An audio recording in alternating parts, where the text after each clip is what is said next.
Okay, go. Okay, what we have here is some modifications done to the ever popular Brinkman smoker, and they call it the Brinkman Gourmet Smoker, and it's also known as the El Cheapo Brinkman. And in the interest of full disclosure, I use a lot of the modifications from the Brinkman Gourmet Smoker site online, and it's also listed under Birth of Franken Brinkman. This guy is awesome with his detail, and I think he's a machine shop owner.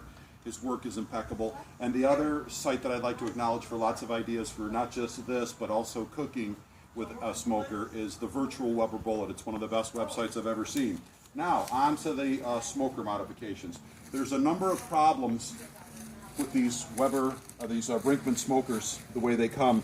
One is there's a huge air gap at the bottom of this lid where it fits down into the body of the smoker. And although that might seem intimidating at first, you're taking basically stove cement and a gasket from a wood-burning stove or a stove, and you're applying that material there.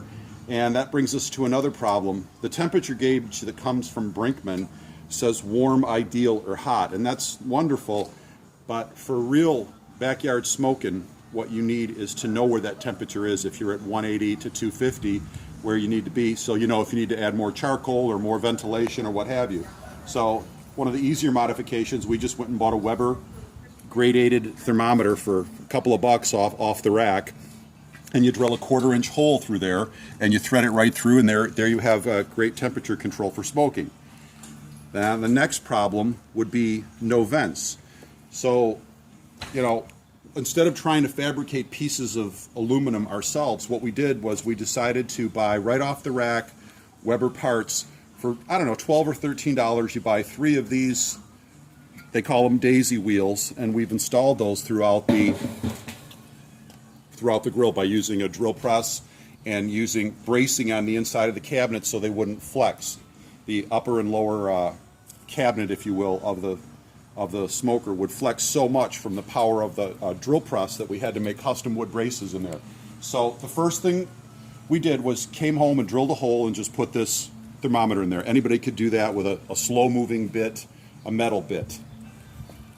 I think it's about a 1/4-inch bit. And that takes us to one of the other problems. The way this grill comes, when you first get it, is it has a bottom. This is your charcoal pan. So all that charcoal's piled up in there, you're wasting all your money, and it all goes out. It smothers as soon as the ash forms on it, and it smothers. So what they say to do on the Gourmet Brinkman modification page is to drill these holes down here. And what you do is, I think it's 55 inches or something like that, and he measured off 14 1/4 inches through each one, and he had a little jig with a magic marker. And you know what? You can eyeball a lot of this stuff, and when you're cutting on something like this that's not perfectly shaped, you're going to need to eyeball it. So even though you're going to want to measure and do it exactly right, it's not going to matter. So you basically take the pan, it's sitting inside the base of the smoker, and we basically just eyeballed some holes 1 inch from the bottom of the charcoal pan and made them about 14 3/4 inches around, and I eyeballed it. We didn't measure anything, drilled it through there, and we put some 2-inch bolts that are number 10 bolts, nuts and bolts, and there's double washers in there. You can see some of the detail on the Gourmet Brinkman modification site. That's simple. Anybody can do that, and even if you can't do any of these other modifications, you definitely want to do that or you won't be smoking. You'll be dumping charcoal in. So that was the first one. And then what goes on top of those bolts is right off the rack Weber cooking grill for the Weber Smoky Joe 14.5-inch cooking grill. It's about 10 or 11 bucks. So we got that out of the way. Now we get to the body of it. We'll go back on, and our charcoal will not be smothered out. And our grids go back in. And then you come to the next performance modification you want to make.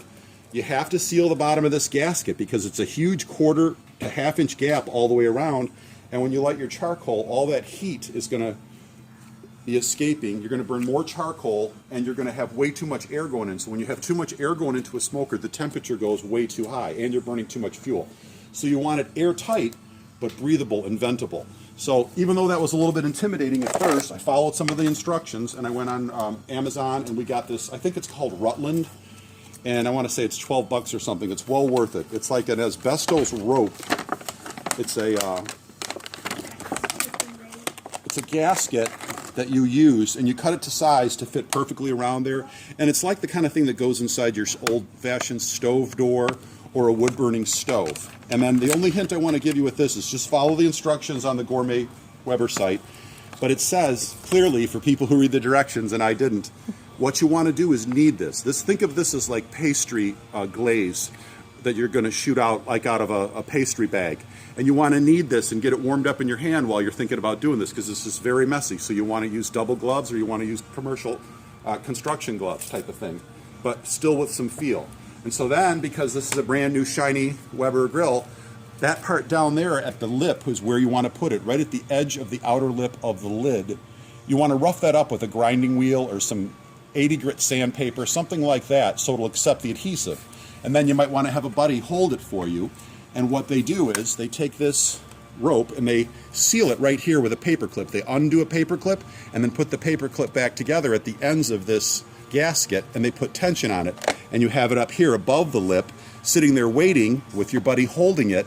And then you can put this dope that you've massaged this and you've rubbed this so it comes out smoothly. And then you put a nice thick bead all the way around the lower lip of that. So now you have the bead sitting there waiting, and this stuff sets up fast.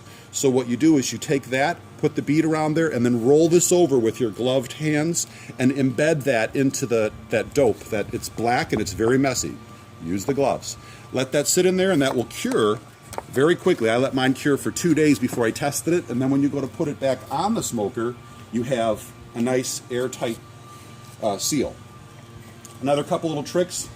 We used wood bracing inside of the shell, the upper shell and the lower shell, to keep this from flexing, because these are 3/4 inch holes on center, and there's a 1/4 inch hole in the very center that allows these pinwheels or air adjustment valves to fully operate.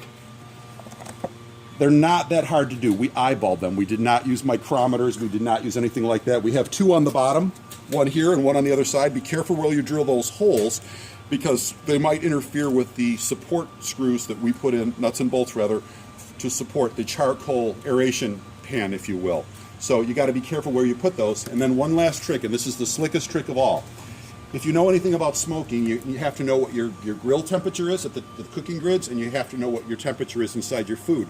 And you don't want to be lifting this, because you're going to get way too much air in. It's going to burn too much charcoal. And again, you're going to lose heat initially, but then that air stokes the fire higher. So it's really not that complex. Anyone can do it. And this grill cost $35 off of Craigslist. And when I looked at all the things that were wrong with it, I thought, you can never use this the way it is, because it just doesn't do anything right. But after following these modifications, which only cost $70 total, it's $105 I think I have into it. There was one more modification I still wanted to tackle. There's an outfit online called Barbecue Guru. And what they do is they sell these eyelets, and this eyelet, come a little closer, is basically just that. It looks like half of you ever see an empty spool of thread? It looks like half of an empty spool of thread, but it's shaped in metal, and it's about 1/4 inch across, and it has a male and female part.